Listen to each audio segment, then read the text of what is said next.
ঘূর্ণাবর্তের জেরে গতকালের মতো আজও সকাল থেকে দক্ষিণ চব্বিশ পরগনা জেলা জুড়ে শুরু হয়েছে বজ্রবিদ্যুৎ সহ মাঝারি থেকে ভারী বৃষ্টি।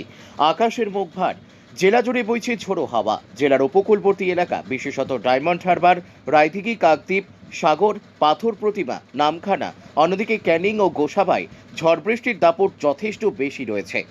আজ জেলায় বৃষ্টির হলুদ সতর্কতা জারি করা হয়েছে। মঙ্গলবার রাত থেকে নাগারে বৃষ্টির জেরে নতুন করে জলমগ্ন হয়েছে জেলার একাধিক নিচু এলাকা। অন্যদিকে টানা বৃষ্টিতে বিঘের পর বিঘে চাষের জমিতে সদ্য রোপণ করা ধান চারা পচে নষ্ট হচ্ছে।